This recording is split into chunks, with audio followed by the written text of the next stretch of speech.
Kita nyender.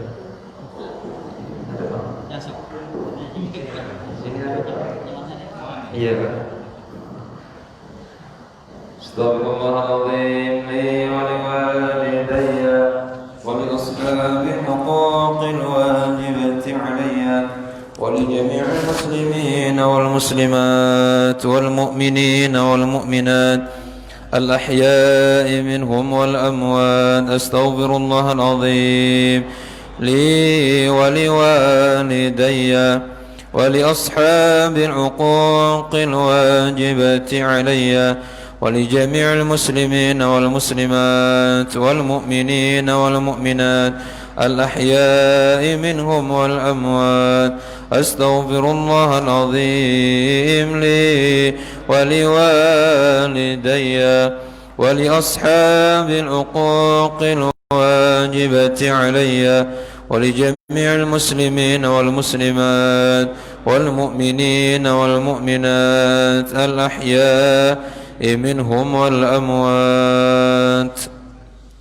بنية القبول وتم كل السلام على حضرة رسول صلى الله عليه وسلم وعلى آله وأزواجه وذريته ولبيته وإخوانه من الأنبياء والمرسلين صلوات الله وسلامه عليه وعليهم أجمعين ثم إلى أرواح جميع أولياء الله في مشارق الأرض ومغاربها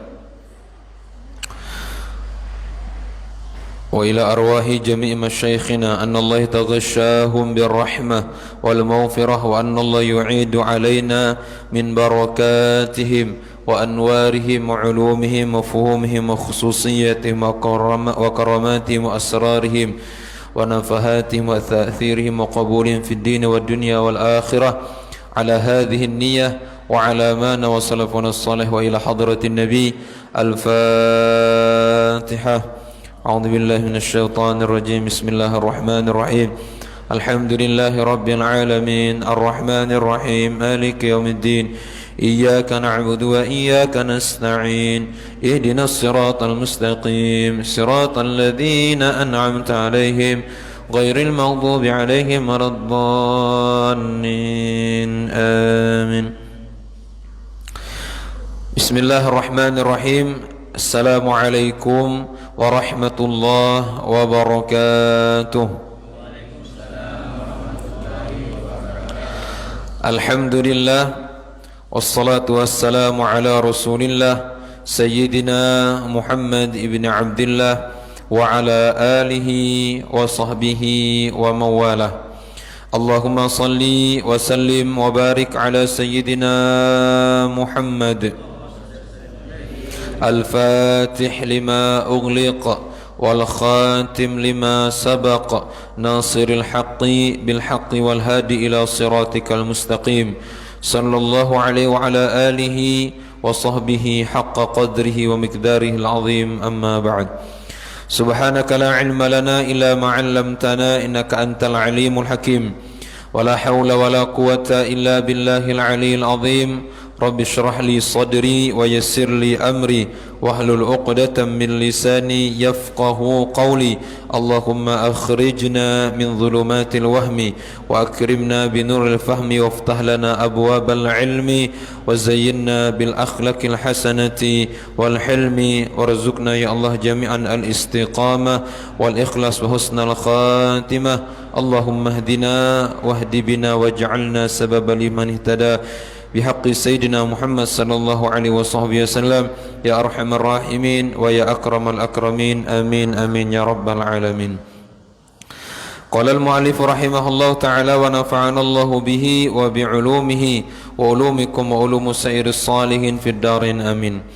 وعن أبي ذر رضي الله تعالى عنه أن النبي صلى الله عليه وسلم خرج في الشتاء والورق يتهافتون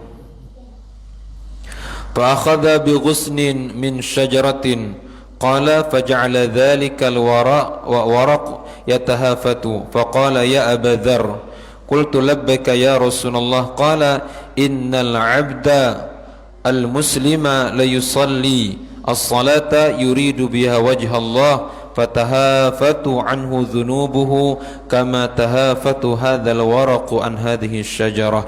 رواه الإمام أحمد بإسناد حسن.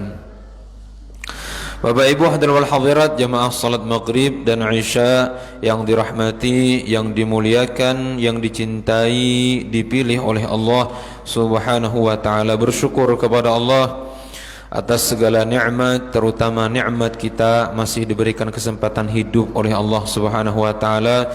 Maknanya agar Allah inginkan kepada kita agar kita memperbaharui taubat kita, memperbanyak amal ibadah sebagai bekal sebelum kita berjumpa dengan Allah Subhanahu wa taala.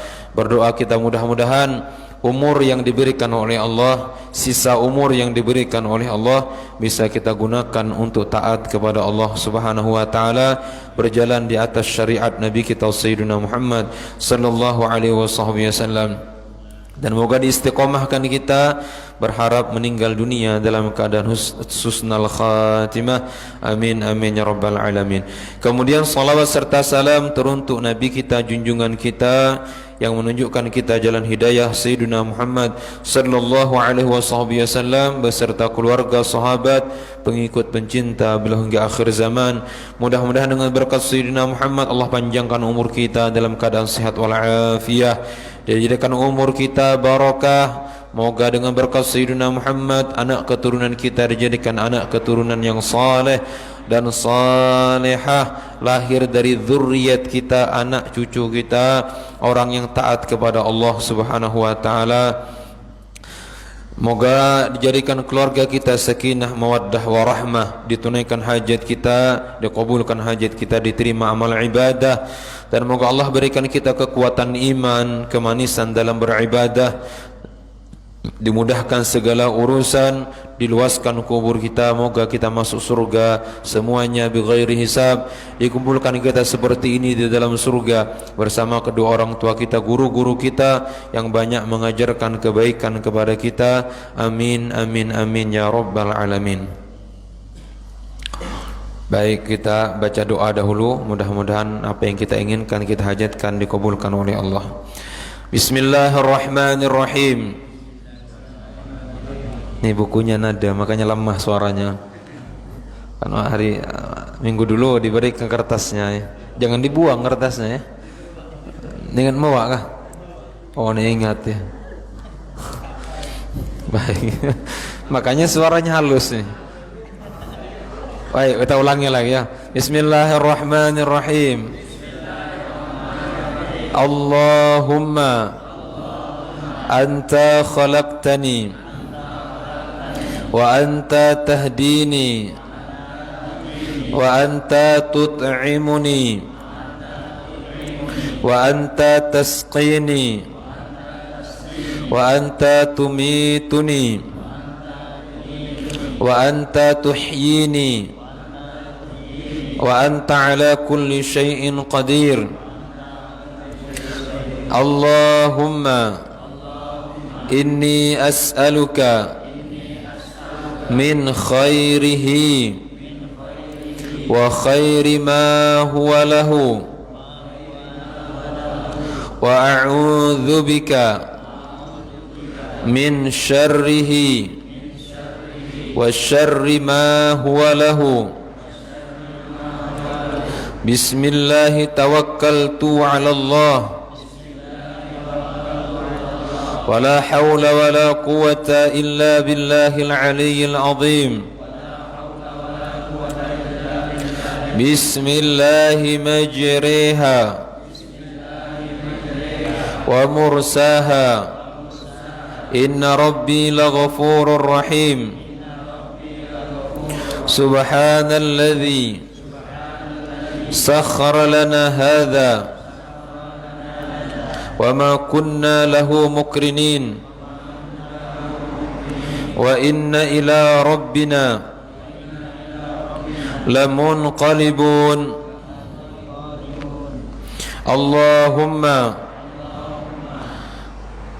Allahumma salli ala sayyidina Muhammad wa ala ali sayyidina Muhammad Allahumma ighfir li dhunubi waftah li abwaab rahmatik. Nawaitu an a'takifa fi hadzal masjid sunnatan lillahi ta'ala.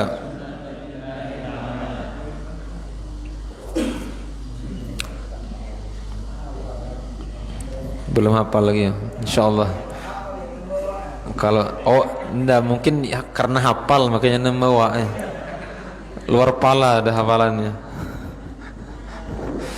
Nah perlu buku lagi. Tak, mudah-mudahan kita hafal galanya, mudah-mudahan diamalkan. Makanya aku madahkan, ada orang di rumahnya ada bisi Al-Quran, mungkin orangnya itu hafal Quran. Itu kemungkinan besar. Makanya ada perlu Al-Quran di rumahnya, ya Al-Quran di luar kepalanya sudah.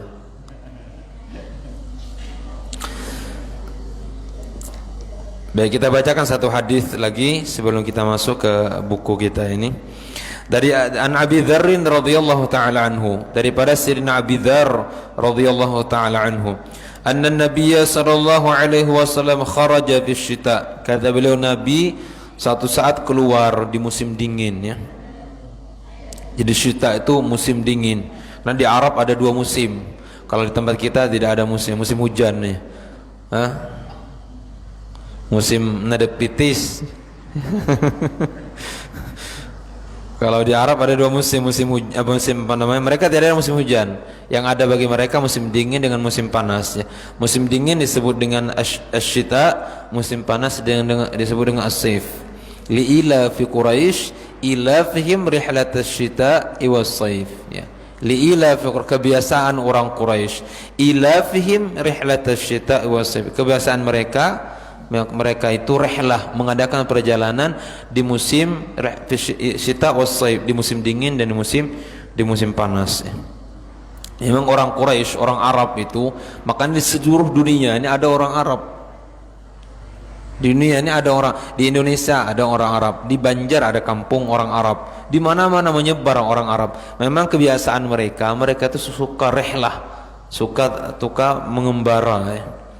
Nah, kalau di Indonesia ini yang suka mengembara juga orang Jawa. Di mana-mana ada orang Jawa ya. Yang tidak suka mengembara adalah orang Kutai. Orang Kutai pore-pore di kampung. Iya, orang Kutai itu pore-pore di kampung, orang Kutai. Nah, orang Betawi yang jarang merantau. Yang suka merantau itu orang Jawa, orang Madura, Bugis, Banjar, ya. Itu suka merantau. Makanya 4 suku inilah digunakan oleh Allah untuk bawa agama Islam. Kalau seandainya agama Islam diserahkan ke orang Kutai, maka sini mah agama. Nah ada kemana-mana agama, putar Tenggarong balik pulang ke sini. Allah serahkan, kita perhati saja di Indonesia ini yang kuat agama 4 suku. Kuat agama ini 4 suku. Paling kuat Jawa. Jawa, karena Jawa digunakan oleh sebagaimana orang Arab. Karena orang perantau itu digunakan oleh Allah untuk bawa agama. Dengan merantaunya mereka bawa misi agama. Di Kalimantan yang paling kuat agamanya orang Banjar. Makanya digunakan oleh Allah si perantau ini untuk bawa agama. Di dunia ini orang yang suka merantau suku Arab. Maka Allah terangkan dalam Al-Quran, li'ila fi Quraisy ila fihim rihlatasy syita'i was-saif. Karena orang perantau punya mental kuat, tidak cengeng mentalnya. Tadi ruan, bila ruan itu lepas kita kuat kan, menyeruan dalam sumur pore-pore kepala.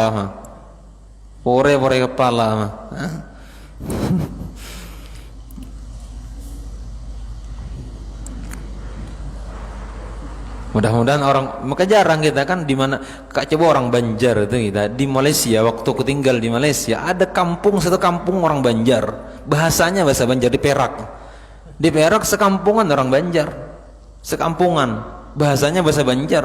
Bila mereka keluar dari kampung baru ada bahasa tak ada pakcik itu. Kalau di kampung ada bahasa Banjar, kental Banjar. Kayak jenis Banjar Pahuluan, jenis Banjar Kaluan. Kalau tidak ada orang kampung Kutai. Aku pernah ke Lombok. Di Lombok tuh ada kampung Banjar ya. Kampung sekampungan orang Banjar. Di ila fi Quraisy ila fihim rihlatas syita'i was shayb. Anna Nabi sallallahu alaihi wasallam kharaja fi syita. Nabi kita keluar pada musim dingin ya. Wal waraqu yatahafatun. Musim dingin apa namanya warak itu daunan, beguguran daunan. Fa akhadha bi ghusnin min syajaratin. Nabi ngambil satu tangkai dari pohon itu. Qala faja'ala dzalikal waraq yatahafatu. Nabi kuncang guguran daunnya. Faqala ya Aba Dzar, ya Rasulullah, wahai Aba Dzar. Ya. Wahai Aba Dzar. Dan ini cara membaca Arab ya. Jadi apabila ada ya nida, maka baris setelahnya itu kalau apa namanya mudadaknya mudhaf ilaih harus barasnya kasrah. Jangan sampai ya Rasulullah salamun alaihi, tidak tepat bacanya ya Rasulullah. Ya Rasulullah seperti ini ya Aba Dzar, asalnya itu Abu Dzar karena ada nida depannya ya Aba Dzarrin. Ya Abdullah, ya Rasulullah. Ya Aba Dzar, wahai Abu Dzar, qultu labbaika ya Rasulullah. Aku mengatakan labbaik ya Rasulullah. Ini Pak sambutan panggilan apa namanya? Panggilan sayang atau panggilan menyambut panggilan dengan lemah lembut, labbaik ya. Kalau orang Banjar nggih pun ya. Kalau bahasa Kutainya apa itu? Au haleh. Bila au halehnya marah ujungnya ya. Au ya. Tapi adakah bahasa Kutai lembut daripada au? Ya.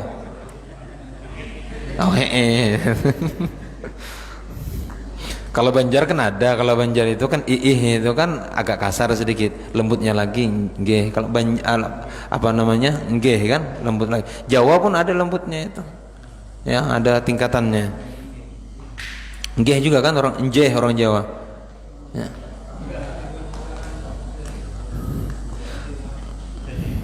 Kalau Kutai kan ada kalau manggil orang tua pakai kita itu kan. Kalau yang hatta halus sedikit pakai kau, halus sedikit kula. Ya kula, ada kasar pun ya.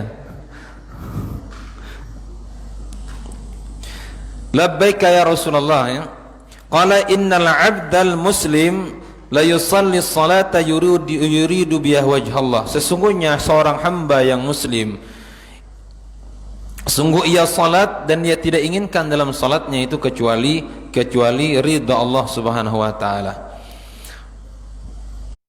Jadi ikhlas dalam mengerjakan salat. Tidak ada harapan salat itu kecuali mengharap ridha Allah Subhanahu wa taala. Dan ikhlasnya Bapak Ibu didapatkan, kita jelaskan minggu lalu, dengan istiqomah. Ya, walaupun di awal mungkin belum ikhlas secara terpaksa mengerjakan salat, datang ke masjid secara terpaksa ya. Atau karena marahi bininya, musik ke masjid, takut bini sholat pergi ke masjid. Awalnya seperti itu karena paksaan, tapi pada akhirnya akan timbul keikhlasan.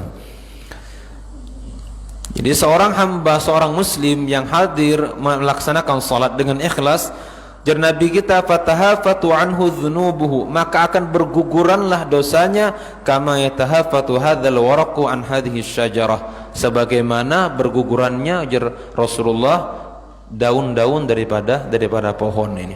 Kira Rasulullah contohkan ala dahan jangan bergoncang, guguran daun. Ujar Nabi tagak ini orangnya sembahyang dengan ikhlas, berguguran dosanya sebagaimana bergugurannya daun daripada dahan ini pohonnya. Mudah-mudahan etam diistiqomahkan oleh Allah Subhanahu wa taala, mampu menjaga salat kita secara istiqomah, dan mudah-mudahan juga diberikan keikhlasan oleh Allah Subhanahu wa taala. Amin amin amin ya rabbal alamin. Makanya Bapak Ibu, bila kita datang ke ulama, ada tuan guru, ada para habaib, kiai, Kalau salaman dengan mereka mohon doa. Doanya apa? Doanya mudah-mudahan dikuatkan iman, mudah-mudahan dikuatkan beribadah. Ini kan salah biasa minta doa. Minta doa pasti doa kaya. Apa Ustaz amalan supaya kaya? Mianya pertanyaannya. Dulu aku pernah ingat mulang dari Yaman, datang orang pagi ke aku, Ustaz, apa pelajari di Yaman? Ya banyak belajar, alhamdulillah, nahu, sorob, tafsir, hadis, fikih. Ada ndak Ustaz amalan supaya kaya? Nah, iya. Sekanya aku ke Yaman tuh ngaji ilmu kaya. Ngaji ilmu kaya nah jauh-jauh ke Banjar, kan? Bukan ngaji ilmu kaya, cari ilmu di situ, belajar nahu, belajar sorob, belajar mantik, balaghah, belajar tafsir, belajar fikih. Itu yang kita pelajari. Ya kok ada ilmu kaya. Ada, kami diajari guru kami Habib Umar baca la ilaha illallah ya 12 kali, kemudian Allah Allah 12 kali, kemudian hu 12 kali. Nah, itu kita amalkan, kaya gitu. Nah, aku coba ngamalkan, alhamdulillah gedung wallet sudah 6. Itu rahasia amalanku. Ada kerja, alhamdulillah auto Fortuner. Ya. Nah, ini amalan benjuran nejinaka nih. Amalannya baca la ilaha illallah 12 kali, Allah Allah 12 kali. Catat. Ini mahal tuh, kita ngalaknya ke Yaman nih, bukan gampang-gampang. Kemudian hu 12 kali. Ya. Hu itu artinya huwa. Membaca, kalau diwakafkan bacanya hu kan. Coba seperti ini. Allahul ladzi, apa namanya? Wallahul ladzi la ilaha illahu.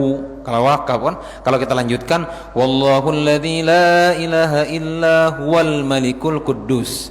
Jadi hu itu wakaf daripada huwa, yang artinya dia. Siapa dia itu? Ya Allah Subhanahu wa taala. Nah, makanya ada zikir orang tarekat hu artinya huwa itu artinya Allah, pakai dhamirnya.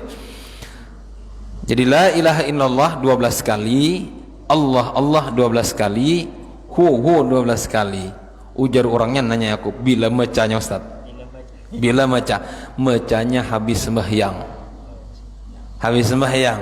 Sembahyang apa? Sembahyang fardu. Berapa kali? Sekali aja bacanya. La ilaha illallah 12 kali. Ya, artinya maksudnya sekali putaran. Allah Allah 12 kali, hu 12 kali. Habis maghrib baca seperti itu, habis isya baca, habis subuh baca, habis zuhur, habis asar baca. Orangnya tanya lagi, berapa harinya Ustaz? Ya aku sampai mati. Nah, sebetulnya amalan kaya itu sembahyang. Amalan kaya sebenarnya itu sholat, cuma iming ujungnya ini baca itu. Tapi yang aslinya amalan nyaman hidup itu sembahyang, sholat. La ilaha illallah, orangnya ada sembahyang, ada mempan itu amalan. Ya. Baca 12 kali. Makanya kita lihat bila aku bisa sembahyangnya, bila tanganku kletep-kletep yang iya aku bacanya. La ilaha illallah, la ilaha illallah, la ilaha illallah, ya. Allah Allah Allah, hu ya. Ya. Lebih bagus lagi kalau ditambahi Rabbi zidni ilma, Allahumma apa Rabbi. Nada ingat aku batin aku nada diizinkan memberikan ke kita. Rabbi zidni ilma wa barik li fi rizqi wa barik li ma razaqtani waj'alni mahbuban fi qulubi ibadika wa izzan fi unihim waj'alni wajhan fi dunya wal akhirah wa minal muqarrabin ya kitaran nawal ya hasanal fi'al ya da'im bila zawal ya mubida bila mithal balakal hamd walakal minnah walakal panjang ya. Enggak usah gini. Yang ini aja amalkan dulu. Apa? Mau mano? Ya buat haji. Kemudian gula habang pulut sekilo. Baik, itu diamalkan ya, diamalkan. Insyaallah barokah. Dan juga di ajaran guru kami dahulu supaya murah rezeki itu baca subhanallahi wa bihamdihi subhanallahil azim 100 kali. Subhanallah bihamdihi subhanallahil azim astaghfirullah ya 100 kali. Kapan bacanya? Bacanya antara azan subuh dengan qamat subuh. Baca 100 kali.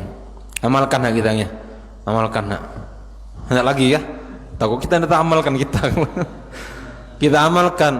Ujar Nabi dalam kitab Kun Ghaniyan karangan Imam Habib Sa'ad Al-Idrus. Kalau orang ngamalkan itu subhanallah bihamdihi subhanallahil azim astaghfirullah, maka dunia akan datang merangkak di bawah kakinya. Merangkak dunia akan datang di bawah kakinya. Merangkak dunia mengemis-ngemis datang kepadanya untuk diterima. Ya, kita amalkan, mudah-mudahan dapat diamalkan. Bagi ilmu kaya. Tapi harus sembahyang ya. Untuk apa harta banyak kalau tidak salatnya?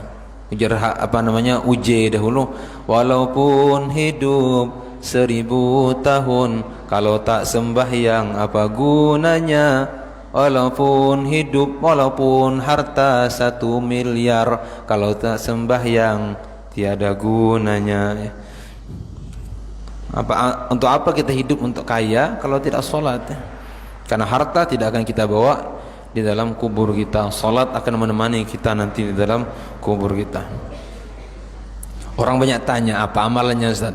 Kita bangun, kita kerja dah gedung walet 6 dah gedung walet kuda jinakan 6 gedung walet sudah. Gedungnya mahal nih.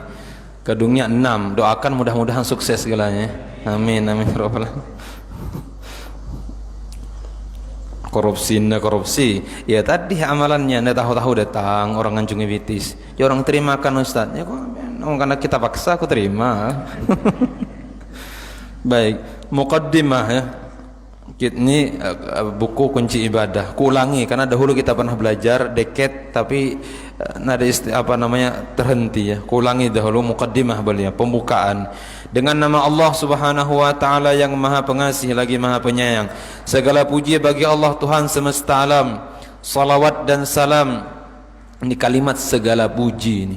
Segala puji. Al-Qur'an pun dimulai dengan segala puji.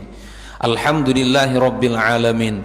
Ujar Nabi dalam hadis, kullu amrin dzibalin la yubda'u bihamdillahi ta'ala fahuwa aqta'. Setiap perkara yang tidak mulai dengan alhamdulillah maka terputus itu. Apa makna segala puji itu? Makna segala puji itu ya gelanya ya. Makna segalanya itu artinya seluruhnya. Seluruhnya ya.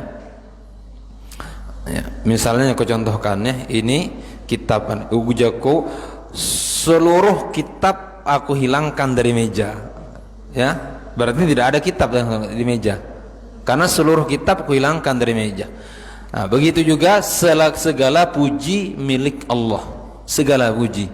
Kalau segala puji milik Allah, adakah tersisa pujian selain Allah Subhanahu wa taala? Tidak ada tersisa. Kalau segala puji milik Allah, adakah pujian ya yang berhak diperuntukkan kepada selain Allah? Termasuk selain Allah adalah aku. Ini aku, kita galanya selain Allah. Artinya Bapak Ibu rahimakumullah, kalau seandainya pujian itu ya seluruhnya untuk Allah, kalau kita ketahui seluruhnya milik Allah, berarti untuk saya adakah pujian? Itu tidak ada. Nol pujian untukku. Nah, sekarang seandainya engkau dipuji dengan sesuatu, berarti itu pujian bukan milikmu, itu milik Allah Subhanahu wa taala yang Allah berikan kepadamu. Ada orang dipuji karena ilmunya. Sadarilah wahai orang yang punya ilmu bahwa pujian itu milik Allah, karena sudah dikatakan dalam ayat Al-Quran, ayat pertama surah Al-Fatihah bagi yang mengatakan bismillah bukan ayat, atau ayat kedua bagi yang mengatakan bahwa bismillah itu ayat, alhamdulillahi rabbil alamin yang diwajibkan kita baca setiap salat. Segala puji milik Allah Subhanahu wa taala. Nah, kalau engkau dipuji karena ilmu, berarti pujian itu bukan milikmu, itu milik Allah yang Allah tempelkan pada dirimu. Seandainya engkau dipuji karena ilmu, tidak berhak engkau bangga karena ilmumu itu. Makanya orang mengenali hakikat alhamdulillah, ia dipuji tidak tersanjung, tatkala ia dihina, ia tidak merasa terhina. Kenapa? Karena di saat dihina, ia tahu bahwa dirinya memang hina. Ya, di sini aku contohkan dahulu ya. Kalau orang itu Bapak Ibu sudah posisinya di bawah, tidak bisa lagi dijatuhkan. Ya, orang yang merasa terjatuh karena posisinya di atas, Ia memposisikan dirinya itu di atas. Tatkala jatuh maka merasa sakit, tatkala jatuh maka merasa kecewa, tatkala dijatuhkan. Tapi kalau seseorang memposisikan dirinya sudah di bawah, mau di mana mau lagi dijatuhkan, orang sudah di bawah itu. Tatkala memahami bahwa pujian itu semuanya milik Allah, tatkala ia dikritik, tatkala ia dicela, ia paham bahwa pujian milik Allah Subhanahu wa taala. Memang tatkala dicela, memang aku berhak dicela, memang aku memang asalnya hina. Ada orang dipuji karena kecantikannya, pahami itu milik Allah bukan milikmu, karena tidak ada pujian kecuali milik Allah Subhanahu wa taala. Ada orang dipuji karena hartanya, pahami bahwa harta, pujian karena harta itu milik Allah. Allah cuma titipkan pada dirimu, tidak berhak engkau sombong. Itu makna segala puji milik Allah Subhanahu wa taala. Itu alif lam, itu asalnya kalimatnya kan alhamdulillah. Alhamdulillah itu kata ulama alif lam pada kalimat alhamdulillah itu lil istighraq. Istighraq itu ditenggelamkan. Arti tenggelam pujian itu semuanya milik Allah SWT. Tidak ada tersisa lagi. Ya. Nah, kalau kita punya ini Bapak Ibu, kita sudah hakikat ini, sudah paham kita. Oh, rajin ke masjid orang, Masya Allah kita nih kulihat mantap, rajin kali ke masjid. Sadarnya sudah. Kena berarti ini pujian bukan milik, itu milik Allah. Milik Allah. Kesolehan itu milik Allah. Allah yang mudahkan aku datang ke masjid, Allah yang mudahkan langkahku datang ke masjid, Allah yang mudahkan aku salat, Allah yang mudahkan aku zikir, sehingga ada orang yang menisbahkan kesolehan itu pada diriku, Allah yang hadiahkan itu pada diriku. Tidak sombong orangnya. Tidak mungkin sombong. Amun tidak tahu hakikat ini, namanya ilmu tasawuf, ilmu tazkiyatun nufus, ilmu pembersihan hati. Bukan tasawuf itu habis belajar nada sembahyang. Itu ilmu tarawub namanya. Ilmu tarawub. Habis belajar kenal dengan Allah, lari daripada Allah. Allah itu dikenal untuk disembah, bukan Allah itu dikenal untuk dijauhi. Betul kan?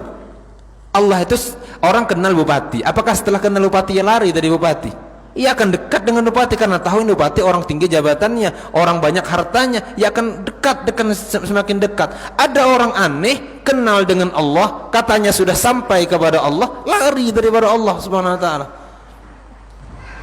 Ya. Tauhid itu mengenal Allah. Kemudian setelah kenal dengan Allah, ingin menyembah Allah karena kenal dengan sifat-sifat jamal Allah, sifat keindahan Allah, sehingga ia cinta kepada Allah. Kenal sifat jabarnya Allah, sifat jalalnya Allah, ia takut dengan Allah Subhanahu wa taala. Timbul ingin menyembah. Tatkala ingin menyembah, datanglah fikih mengajari cara menyembah. Tatkala ia sudah sembah dengan fikih yang diajari oleh fikih, maka datanglah tasawuf untuk membersihkan apa yang ia kerjakan di saat ia menyembah Allah Subhanahu wa taala. Sempurnalah agama.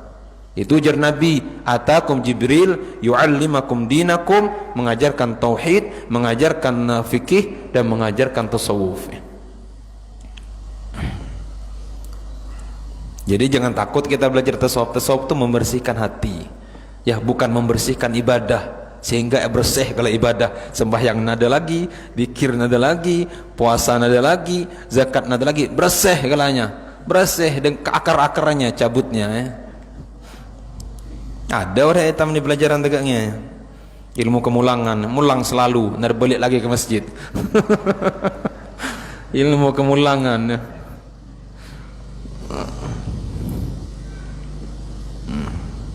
Ada orang meninggal baru ini, ya, udah pernah sembahyang orangnya, nada sembahyang, meninggal dunia.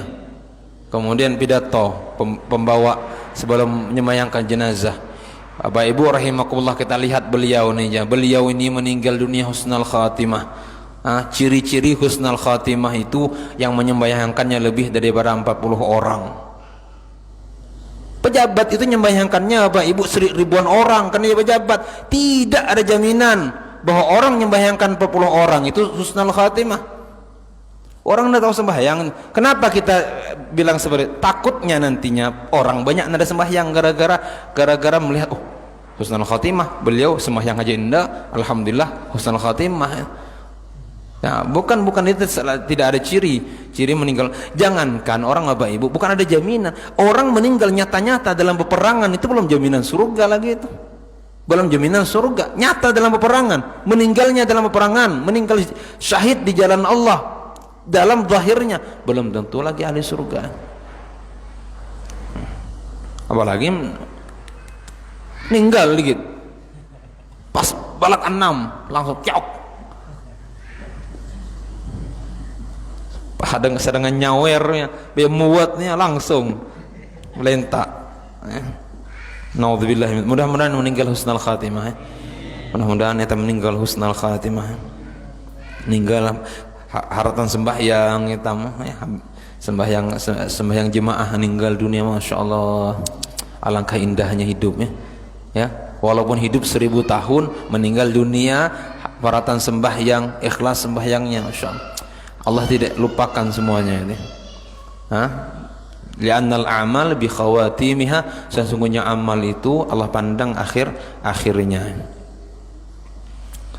Segala puji milik Allah Subhanahu wa taala. Ini kita pahami, ini segala puji agar kita Bapak Ibu di hidup bermasyarakat pun tidak kita cepat tersinggung hidup di masyarakat ini. Tak kala kita ada perkataan menyinggung kita katakan ya enggak apa-apa, memang aku orang hina.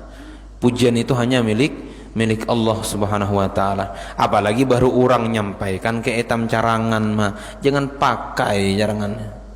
Ada orang tahu kita aja nyelari ya cepat-cepat. Tahu kita aja ada orang madahkan kita ini tegak ini. Kita ini tegak ini. Itu ujar Imam Abdullah Ad-Dimyati, orang yang nyampaikan itu pasti orang tidak baik. Dalam dua posisi tidak baik. Benarkah ia sampaikan, tidak benarkah ia sampaikan, pasti orang ini tidak baik. Kata beliau, katakan kepada orang tersebut, ya, engkau yakin tidak apa yang kau sampaikan itu betul tidak pada diriku itu? Ujarnya, betul, aku yakin memang ada pada diri kita. Ujar beliau, katakan kepada dirinya bahwa engkau lebih jahat daripada orang yang berkata pertama kali, karena ia mengatakan di belakangku sedangkan engkau mengatakan di depanku. Tahu itu buruk, tahu itu ada pada diriku, kenapa engkau sampaikan kepada diriku? Berarti satu posisi salah. Kalau kita tanya balik, ia katakan tidak benar. Engkau apa tujuanmu menyampaikan kalau tidak benar? Tahu itu berita tidak benar, kenapa disampaikan? Tahu itu berita bohong, kenapa disampaikan? Tujuanmu apa? Berarti untuk adu domba. Jadi tidak, Bapak Ibu, paham kalimat alhamdulillah kita ini ilmu cukup bawa mulang sudah ya untuk malam ini. Paham bahwa alhamdulillah segala puji milik Allah Subhanahu wa taala. Ada anak etam hina orang. Ya sama.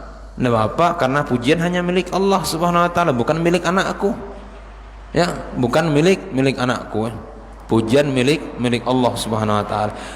Kehinaan milik selain Allah. Seandainya dipuji seseorang, pujian itu milik Allah yang ditempelkan, dititipkan pada diri seseorang. Segala puji bagi Tuhan semesta alam. Salawat serta salam kami sanjungkan kehadirat junjungan kita Nabi Muhammad sallallahu alaihi wasallam, keluarga dan sahabatnya. Amma ba'd.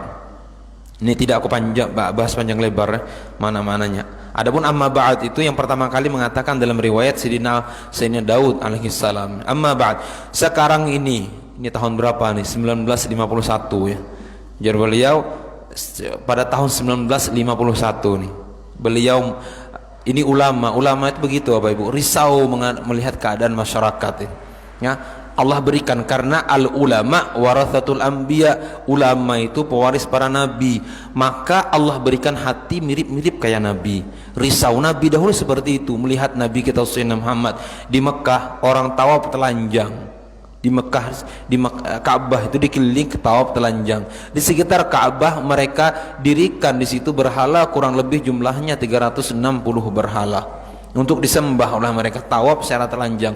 Nabi melihat keadaan masyarakat yang jahiliyah, risau Nabi kita Sayyidina Muhammad, ingin cari solusi bagaimana caranya merubah masyarakat.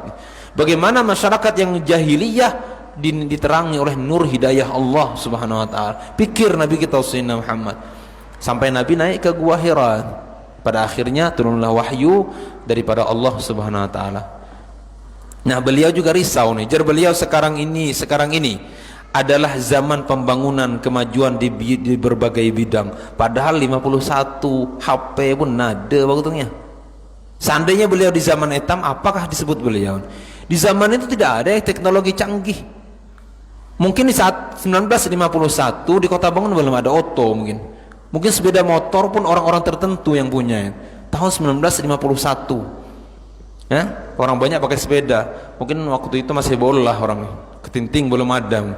1951. Jadi beliau pembangunan kemajuan di pembangunan dan kemajuan di berbagai bidang. Namun pembangunan itu bukanlah semata-mata ditujukan pada pembangunan fisik saja seperti gedung, jalan atau pabrik, tetapi pembangunan itu hendaklah diawali dari pembangunan jiwa. Itu tidak mungkin tanpa agama. Pembangunan jiwa itu tidak mungkin tanpa agama. Revolusi mental tidak mungkin dengan agama. Tidak mungkin tanpa agama. Dengan cara mengerjakan perintah Allah Subhanahu wa taala, memperbaiki budi pekerti serta memahami syariat. Ini yang diinginkan Habib Rizik ini. Ya. Apa aja Habib Rizik? Revolusi ya? Apa?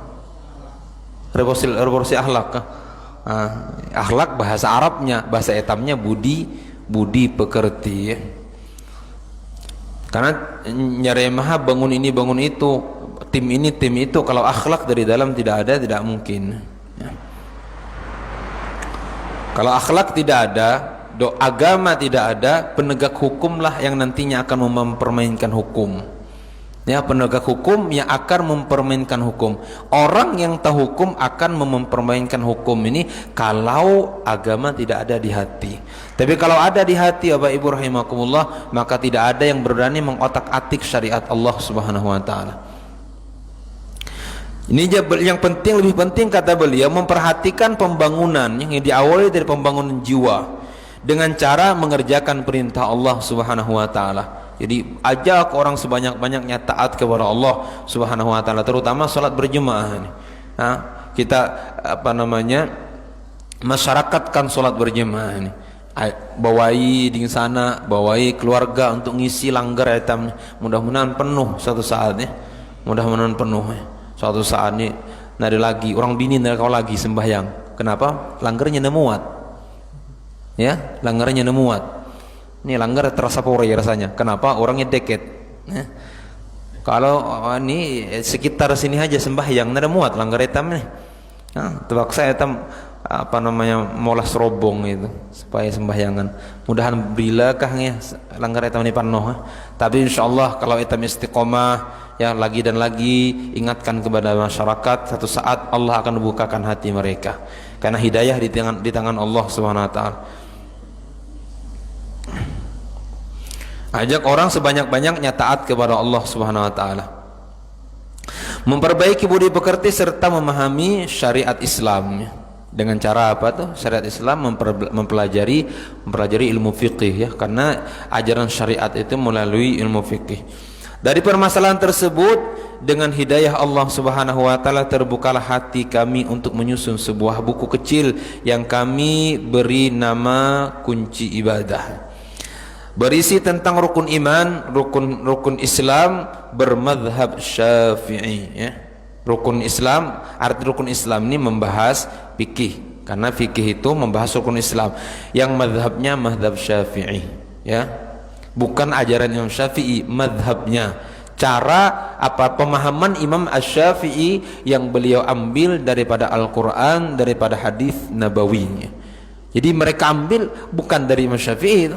Imam Syafi'i mengambil istimbat daripada ayat Al-Quran, mengambil istimbat daripada hadis Nabi kita Sayyidina Muhammad, mengambil istimbat melalui qiyas, melalui istimbat daripada ijma' ulama.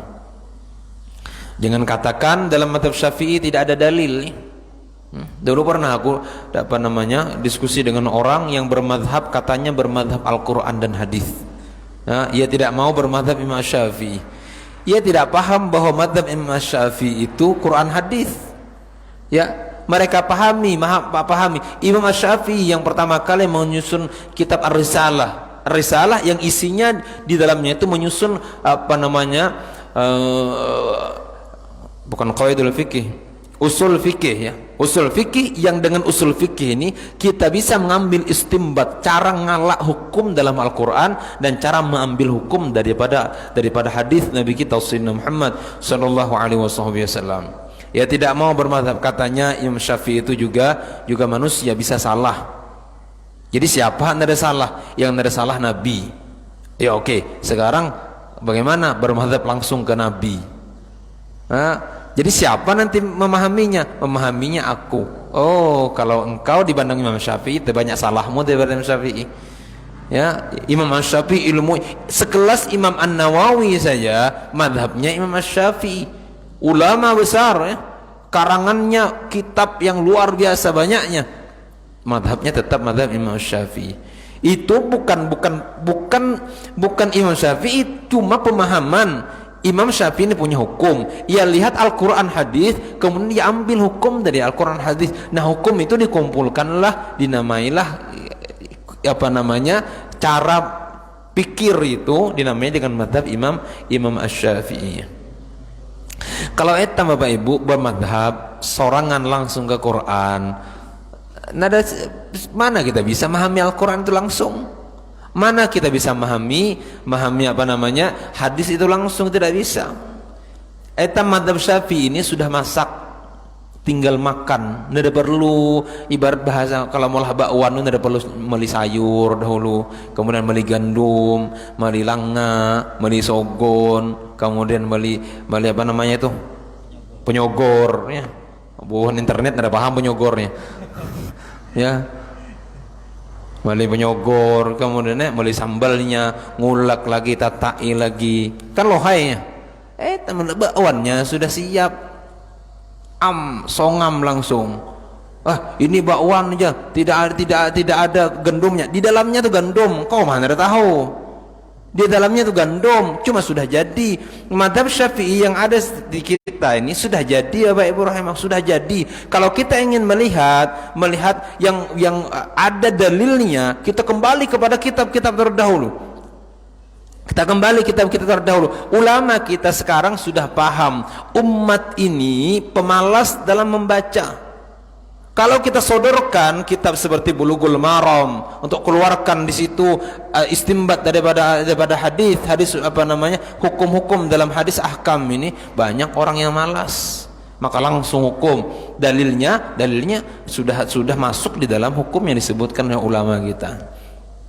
Maka percaya saja kepada ulama kita. Al ulama warathatul anbiya. Ujo orang itu, aku mau taklid kepada Imam Syafi'i. Terus engkau pakai apa? Aku membaca hadis Nabi. Hadis Nabi itu mana kau dapat? Mana ada pakai ulama? Imam Al-Bukhari meriwayatkannya itu. Imam Bukhari itu anak murid Imam Ahmad ibn Hanbal. Ahmad ibn Hanbal itu muridnya Imam Syafi'i. Kalau engkau baca Sahih Bukhari, sama saja engkau mempelajari ilmunya Imam Syafi'i rahimahullahu ta'ala. Kenapa bisa terjadi? Karena tidak belajar. Ya, dengarnya di internet, dengarnya di Facebook. Iya kan? Imam Bukhari itu murid daripada Imam Ahmad bin Hanbal. Ahmad bin Hanbal itu gurunya Imam Asy-Syafi'i. Imam Syafi'i guru Imam Syafi'i Imam Malik, ya, Imam Malik bin Anas radhiyallahu taala anhu. Jadi bermadhab Asy-Syafi'i, ya, bermadhab Asy-Syafi'i. Yang sekarang nih Bapak Ibu, yang rame-rame tidak bermadhab ini anak muda nih. Anak muda yang rame-rame tidak mau bermadhab, langsung Quran, langsung hadis. Kita kembali ke Quran, kita kembali ke hadis. Bujur, tahu gerang kula memahami Quran. Ya, waktu itu kutanya, ya aku tanya ini keluarkan istimbat hadis ini nih. Ujar Nabi, autiru ya ahlul Quran. Ayo keluarkan hukumnya. Apa hukumnya itu? Ujarnya pulang, apa artinya? Kula ini. Artinya aja tidak bisa, bagaimana mau istimbat itu? Arti autiru ya ahlul Quran, ya tidak bisa. Bagaimana untuk mengistimbat hukum di situ? Jadi bagaimana bermadhab kalau kita tidak ikut ulama kita? Ulama kita mayoritas Indonesia ini madhabnya Syafi'i. Madhabnya Imam Asy-Syafi'i. Tauhid juga tidak mau bermadhab kepada madhab Imam Al-Asy'ari, tidak mau. Ya, langsung ke Tuhan, langsung belencok ke Tuhan langsung. Allahu Akbar. Imam Al-Asy'ari itu juga tidak membangun ilmu tauhid itu dari pengetahuan beliau. Beliau juga tidak dari otak beliau, istimbatnya juga daripada Al-Quran, daripada hadis Nabi kita Sayyidina Muhammad. Kita ini sudah masak Bapak Ibu, tinggal nyongam lagi. Tinggal nyongam. Apalagi nih Pak, masak benih jadi bubur nih. Nggak usah kenyanya lagi, langsung hirup mana utama itu. Ini ya kita pelajari, mudah-mudahan manfaatnya. Untuk menuntun saudara-saudara muslim kita, khususnya bagi mereka yang masih dalam tahap belajar dan yang belum mengetahui benar-benar syariat agamanya. Jadi ini tambah gamatan, yang mudah-mudahan selesai ini baru kita naik ke kitab yang lebih tinggi. Kemudian kami berharap kepada pembaca, jika terdapat kesalahan di dalam isi dan penyusunannya, sudahlah kiranya memberikan koreksi demi kesempurnaan buku ini. Siap dikoreksi. Ad-dinu an-nasihah, agama itu adalah nasihat. Terima dari manapun datangnya nasihat itu. Terima daripada datangnya nasihat itu. Walaupun kita anggap orang itu di bawah kita, di bawah kita. Mudah-mudahan buku kecil ini bermanfaat bagi kaum muslimin dan muslimat khususnya serta bangsa Indonesia umumnya. Amin. Amin ya rabbal alamin. Wassalam. Semarang tanggal 17 Agustus 1951, berarti 6 tahun setelah kemerdekaan Indonesia. Berarti Tuhan ini bukunya nih. Tuhan. Baik. Kemudian bismillahirrahmanirrahim. Ya, ini kebiasaan ulama kita Bapak Ibu, mulai kitab pasti pakai bismillah. Pertama ittiba dengan Al-Qur'an, karena Al-Qur'an dimulai dengan bismillah. Ya, khilaf antara ulama kita. Khilafnya itu bukan bismillahnya, bismillah itu masuk ayat surah Fatihah atau tidak. Adapun dimulai Al-Qur'an dengan bismillah, ittifaq ulama kita Al-Qur'an dimulai dengan bismillah ya. Nanti kalau kita belajar ayatul ahkam dibahas itu bismillah ini. Nah, bismillah ini Bapak Ibu rahimakumullah juga mengikuti sabda Nabi kita Sayyidina Muhammad, jar Nabi, kullu amrin dzibalin la yubda'u bi bismillah fahuwa aqta'. Setiap perkara yang tidak dimulai dengan bismillah maka terputus daripada barokah. Artinya kalau bahasa lebih kasarnya sedikit, tidak ada barokahnya. Kenapa Bapak Ibu? Karena hakikat bismillah itu ada yang mengatakan ba itu lil musahabah, ada yang mengatakan ba itu lil isti'anah. Maksudnya bismillah itu, kalau kita belajar bahasa Arab, bismillah ini kalimat tidak sempurna. Kalimat tidak sempurna, terdiri dari jar dan majrur. Ya harus ada muta'alliqnya itu. Kalau kita dalam kitab ini berarti u'allifu hadzal kitab bi bismillahirrahmanirrahim, atau abtadi'u hadzal kitab bi bismillahirrahmanirrahim. Maksud daripada bismillah ini, bismillah dengan pertolongan Allah, dengan nama Allah yang Maha Pengasih lagi Maha Penyayang, aku mulai ini kitab. Makanya Nabi kita Sayyidina Muhammad mensunnahkan bagi kita, menganjurkan bagi kita setiap apapun yang kita lakukan mulai dengan bismillah. Dengan maknanya kita, ya Allah, aku mengakui bahwa aku tidak mampu tanpa Engkau. Ya, mau makan, kita katakan bismillahirrahmanirrahim. Lisanul hal kita mengatakan, ya Allah, makanan yang tidak mampu mengenyangkan, aku minta tolong kepada Engkau untuk kenyangkan diriku. Ya, asbabnya ini makanan. Berangkat dari rumah kita, bismillah tawakkaltu 'ala Allah, mengatakan, ya Allah, aku berangkat mengharap pertolongan-Mu. Kenapa keberangkatan seseorang tidak barokah tanpa bismillahirrahmanirrahim? Seolah-olah orang tersebut mengatakan, ya Allah, aku mampu tanpa pertolongan Engkau. Ia berlepas daripada Allah Subhanahu wa taala. Sedangkan orang yang membaca bismillah setiap apapun yang berbuat, maka Allah akan menolongnya apapun yang ia lakukan. Makanya bismillah itu sunnah mengucapkan bismillah pada setiap perbuatan, kecuali makruh pada hal yang dimakruhkan, haram pada yang diharamkan. Ya, merokok misalnya. Rokok, bismillahirrahmanirrahim. Makruh bismillah. Mau kulah nak merokok aja, nusah bismillah. Nusah bismillah. Ya. Jangan bawa nama Allah di dalam rokok itu. Ya. Bismillahirrahmanirrahim. Ustaz, tahu hokon ini makruh kan? Rokok itu kan makruh, artinya dibenci oleh Allah. Nya usah kita padahi aku, Ustaz. Paham benih aku. Paham benih. Cuma bismillah ini dicintai oleh Allah. Nah, jadi untuk menghilangkan kebencian ini pasangi bismillah. Ya. Jadi ini dibenci, ini dicintai. Supaya dibenci ini jadi dicintai, pasangi bismillahirrahmanirrahim. Bismillahirrahmanirrahim. Alhamdulillahirabbil alamin. Haram di saat melakukan yang haram, ya, haram melakukan di saat melakukan yang haram. Haram bismillah itu.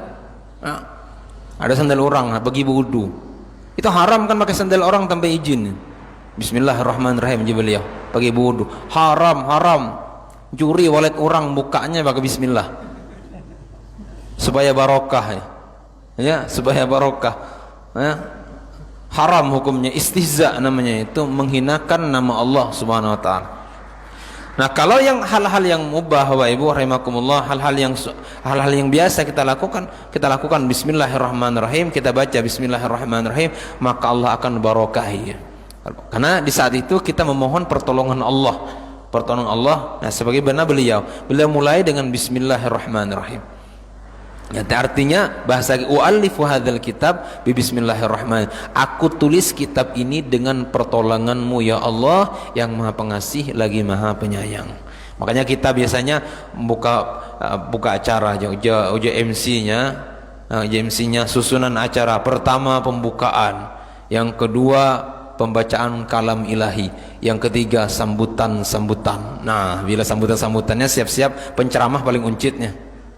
Sambutan pertama sambutan camat, yang kedua sambutan RT, yang ketiga sambutan RW, yang keempat sambutan ketua masjid, yang kelima kesambutan penitia pelaksana. Jam sudah jam 11 sudah tengah malam, penceramah tinggal dikit mah lagi. Orang ngantuk kalanya deh. Ini udah hitam kebiasaan itu, mudah-mudahan dihilangkan itu. Nggak usah sambutan dah. Ya, nggak usah. Penceramah itu yang kita tunggu-tunggu itu. Sama ada hitam ini bila Hari Raya Idul Fitri, Idul Adha, sambutan ini, sambutan itu. Matahari sudah melaneng dah. Ini sambutan itu. Sambutan bupati aja berapa? Setengah jam membacakan sambutan. Yang membacakan gini maunya, masya Allah, panjang pada khutbah. Ya. Kadang-kadang yang lebih parah lagi, lebih fatal nih, si khotib nyiapkan khutbah, ternyata judul khutbah sama dengan yang dibawakan bupati. Mampus ini beliau nih. Maka tidak bisa khutbah lepas teks, harus berteks.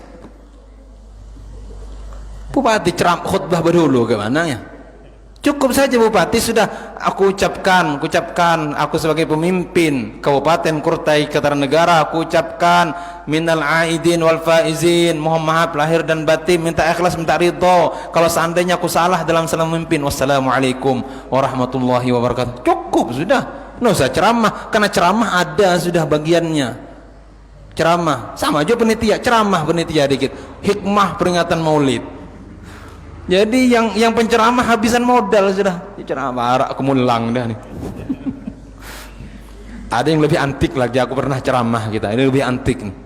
Seumur hidupku tidak pernah aku ceramah di satu masjid tegaknya potongannya. Jadi pembuka acara ya. Pertama pembukaan, yang kedua pembacaan kalam ilahi, yang ketiga sambutan, yang keempat acara makan-makan, yang kelima ceramah agama. Masya Allah, bermakanan baru ceramah, habis orang ngantok, kenyang, perut dah kenyang, mulangan mah lagi. Yang ada hebat lagi setelah makanan bersalaman, habis salaman baru ceramah. Karena pengalaman aku keliling di daerah hitam nih, antik. Ada orang lagi ceramah, buhannya sibuk bagi makanan. Orang tidak fokus lagi, orang inti dari peringatan itu ya ceramah itu, nah intinya itu bukan bermakanannya. Orang ceramah, ya ceramah Allahu Akbar, orang lagi bagi makanan. Aku pernah sekali aku pernah ceramah, memang sengaja aku pas makanan dibagi langsung aku stop ceramah. Sekian, assalamualaikum warahmatullahi wabarakatuh. Silahkan makan. Ulang. Oh habis. Oh jar manitia, mohon maaf Ustaz, mohon maaf Ustaz. Coba kenapa kita bagi makanan sedang kau ceramahnya? Penceramah sola ulang. Apa?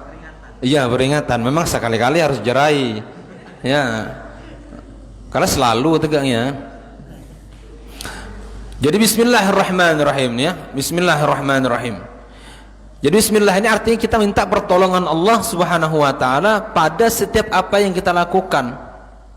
Dahulu guru kami waktu membahas bismillah, ujar beliau, dahulu ada suami istri, si istri ini salihah luar biasa, yang laki juga salah luar biasa, yang bini solehah nasib malang, bisi laki salah luar biasa. Bini ini hebat, apapun ia kerjakan bismillah, laki sakit telinga dengar bismillah, bismillah, laki bismillah, bismillah, apa aja yang ngijukut bismillah, masak bismillah, tamar rumah bismillah, masang baju bismillah, moyak lakinya mendengar bismillah, bismillah, bismillah, bismillah, apa aja baidahnya bismillah. Jar laki, tunggu kula aku kerajai. Maka ia buka lemari istrinya ya, kemudian dilihat di situ ada emas istrinya, cincinnya. Buangnya ke laut. Kula bismillah, rasakan kula manfaat bismillah. Mana bismillah ya hebat bismillah. Tapi istrinya santai, istrinya tidak tahu. Berangkat istrinya ke pasar beli jukut ya. Dan heran beliau istrinya santai aja, senyum, nggak tahu aja emasnya aku buang. Maka kata suaminya, kau tidak sadar emasmu kau? Tidak, kata beliau, tidak hilang. Ujar lakinya, periksa, ujar dilaci, ada laginya. Maka diperiksa oleh beliau, ujar beliau, ini emas apa ini?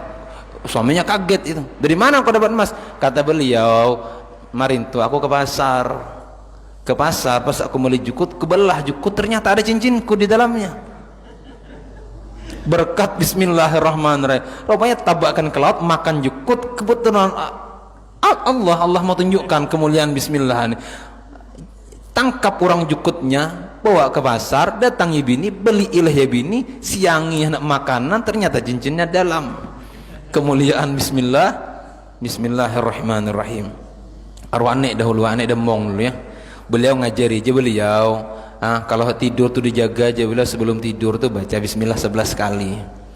Dahulu aku dengar beliau ngajari seperti itu ya. Sekalinya aku buka kitab, ternyata memang ada ajaran seperti itu ya. Memang anjuran ulama kita baca bismillah sebelum tidur tuh 11 kali. Kalau hendak 50 kali lebih baik lagi. Hendak 11.000 pun silahkan. Cuma beliau nyuruhnya 11 kali. Inna dina indallahil Islam, sesungguhnya agama yang sebenarnya itu adalah agama Islam. Sesungguhnya agama yang hanya diridai oleh Allah adalah agama Islam. Dan ini i'tikad Bapak Ibu, apalagi di zaman kita harus kita kuatkan i'tikad. Agama yang benar diridai oleh Allah hanya Islam. Terus agama yang lain aku tahu. Yang penting aku tahu yang diridai oleh Allah cuma Islam. Kita pikirkan aja masing-masing. Yang lain tidak diridai oleh Allah, aku nak ngurusi yang lain. Ya aku tahu ujar Allah, inna dina indallahil Islam. Agar kita berpegang teguh, karena banyak sekarang ya, bahkan ada ulama sekarang yang menyatakan bahwa agama itu semua sama. Tidak sama. Agama Islam adalah agama yang paling benar. Tidak sama. Agama Islam adalah agama yang benar. Paling benar agama adalah agama Islam. Paling diridhai oleh Allah adalah agama Islam. Sering kita dijebak pertanyaan seperti itu. Kita mana milih pemimpin yang Islam tapi korupsi dengan pemimpin yang non muslim, kafir tapi jujur. Ya, aku milih pemimpin Islam yang jujur. Ya, jangan dijebak dengan pertanyaan yang salah ini. Sama orang kalau hendak guguri dirian atau sampayang, nah aku keduanya. Halim milih keduanya. Milih guguri diriannya, aku guguri sampayang. Dua-duanya sakit. Aku tidak mau dua-duanya. ya. Mana Ustaz ya baiknya aku sembahyang di rumah tapi ikhlas dengan sembahyang masjid tapi ria? Jawabannya aku milih sembahyang ke masjid yang ikhlas, ya. Untuk apa dijawab dua-duanya? Karena pertanyaannya dua-duanya salah. Yang dipilih adalah sembahyang ke masjid yang ikhlas. Agama yang benar adalah agama Islam. Jangan sampai kita samakan, nanti pada akhirnya salawatan di gereja. Ini ada postingan tuh Bayu, Masya Allah salawatan di gereja, subhanallah. Pokoknya agama yang benar, agama Islam, titik, tidak ada koma lagi, titik. Agama yang benar adalah agama Islam. Satu-satunya agama yang diridhai oleh Allah, penduduk surga, satu-satunya penduduk surga adalah orang Muslim. Yang lainnya tidak, ya, tidak akan diterima oleh Allah satupun amalan selain daripada orang yang beriman atau orang Islam. Sudah adzan ya? Dah adzan? Dah. Baik, cukup dahulu.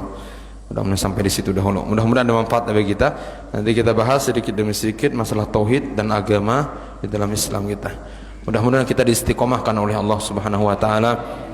Mudah-mudahan diridhai oleh Allah Subhanahu wa taala. Terutama diistiqomahkan kita mengerjakan salat ya. Mengerjakan salat berjemaah. Mudah-mudahan etam yang hadir pengajian ini rajin sembahyang berjemaah walaupun ada pengajian. Tetap kita datang ke masjid walaupun tidak ada pengajian. Biasakan langkah kita ke masjid, karena itulah yang disaksikan oleh Nabi orang beriman, sebagaimana aku sebutkan pada minggu lalu. Jan Nabi, idza raaitumur rajula ya'tadul masjida fashhadu lahum bil iman. Ya, kalau kau lihat orang, ya, seorang datang bolak-balik ke masjid biasa, itu orang beriman itu. Makanya aku ngajak kita orang-orang etam ini, orang etam. Tapi aku tidak mengharamkan, ini ajakkan saja. Kalau ada acara apa saja, misalnya ini orang meninggal, jangan bermaghriban lagi di rumah. Bermaghribannya dilanggar nih. Usahakan itu. Ini bukan mengharamkan. Terus apa Ustaz? Haramkah kami sembahyang di rumah? Nada haram, sunnah haram. Cuma afdalnya di masjid. Insya Allah bagi orang yang meninggal dunia keluarganya, pahalanya lebih banyak engkau sembahyang di masjid. Nanti setelah sembahyang di masjid, tahlilan di masjid sama saja, cuma pindahkan tempatnya saja. Kalau habis tahlilan di masjid, habis tahlilan baca doa, sembahyangan isya, habis sembahyang isya baru diundangi Bapak Ibu rahimakumullah. Nah, kami harapkan para undangan untuk mencicipi hidangan ala kadarnya di rumah kami, di rumah duka, baru berujung di situ. Jadi artinya orang yang di masjid nada bingung, kan kita kadang-kadang bingung ya di masjid, datangi undangan kah, sembahyang ke masjid kah? Kadang-kadang imamnya pun lari. Mana imam etam? Imamnya makin membacakan. Karena imam bingung, ngimamkan sini kah, ngimamkan situ, disuruh situ suruh ngimamkan, di sini suruh ngimamkan. Alangkah baiknya kita bersatu sembahyang di masjid.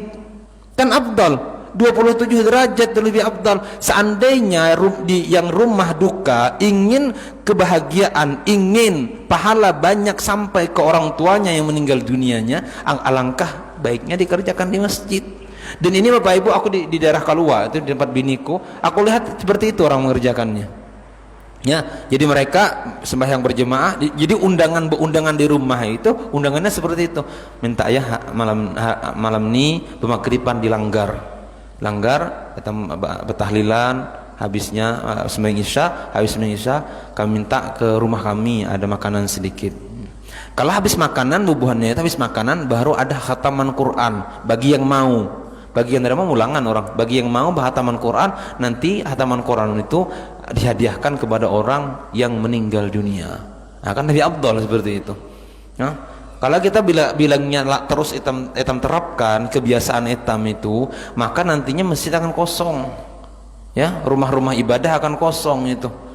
Yang biasa sudah ke masjid, ya, yang biasa ke masjid malah sembahyang di rumah. Kita ingin membiasakan orang sembahyang di rumah ke masjid. Itu yang ingin kita biasakan. Jadi orang yang dahulunya jarang ke masjid gara-gara, mohon maaf, asbab orang tua kita meninggal dunia, undangan etam, ada hak beliau congol ke masjid. Siapa tahu selalu. Kan banyak itu. Sehari, 2 malam, 3 malam. 7 hari, ya kan? Ada 2 kali 7 lagi itu. Nyelawi, apa lagi itu? 40, 70 ada kah? 70, 100. Nah, berapa kali datang ke masjidnya? 9 kali. Mudah-mudahan beliau jekat nih. Gara-gara adanya acara di masjid, dia beliau awas aku ke masjid. Rasa tenang kali rasanya di masjid. Tegaknya selalu aja lah semuanya ke masjid. Jadi dan asbab orang tua kita meninggal dunia, orang istiqomah ke masjid, tidakkah itu jadi amal jariah yang sampai kepada orang tua kita? Tapi sebaliknya, orang biasa ke masjid bawa ke rumah. Dia bilang nyaman semayang rumah, potongannya. Semayang rumah aja lah. Ya, ini anjuran aku tidak mengharamkan, jangan nak pulang aja. Rezeki baru mah pengajian berang lalu haramkannya kami semayang rumah. Bukan aku mengharamkan, menganjurkan alangkah baiknya di masjid. Alangkah baiknya di masjid terdekat atau dilanggar terdekat. Kita lihat alhamdulillah makmur potongan masjid ya, walaupun 3 hari kan. Kalau 3 hari ya mudah-mudahan kalau hari keempat ada lagi orang meninggal, makmur lagi masjid. Allahu Akbar. Mudah-mudahan Allah istiqomahkan kita semua yang berjamaah. Amin amin ya rabbal alamin. Ala hadhihi niyyah wa ala man wa sallallahu ila hadratin nabi. Al-Fatihah. A'udzu billahi minasyaitonir rajim. Bismillahirrahmanirrahim. Alhamdulillahi rabbil alamin. Arrahmanir rahim. Maliki yaumiddin.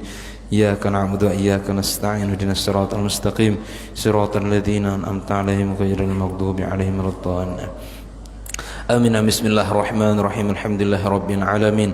Wassalatu wassalamu ala asyrafil mursalin sayyidina wa maulana Muhammadin an-nabiyil ummi wa ala alihi wa sahbihi wa barik sallim ajma'in.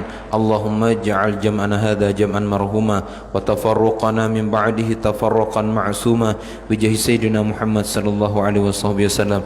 Rabbana atina fid dunya hasanah wa fil akhirati hasanah wa qina adzaban nar. Wa sallallahu ala sayyidina wa maulana Muhammadin an-nabiyil ummi wa ala alihi wa sahbihi wa baraka wa salam. Fadli subhana rabbika rabbil izzati amma yasifun wa salamun alal mursalin walhamdulillahi rabbil alamin. Benar dari Allah, salah dan khilaf, minta ridha, minta ikhlas dunia akhirat. Hadanallahu wa iyyakum wa billahi taufiq wal hidayah. Wassalamu alaikum warahmatullahi wabarakatuh. Subhanakallahumma bihamdika asyhadu an la ilaha illa anta astaghfiruka wa atubu ilaik.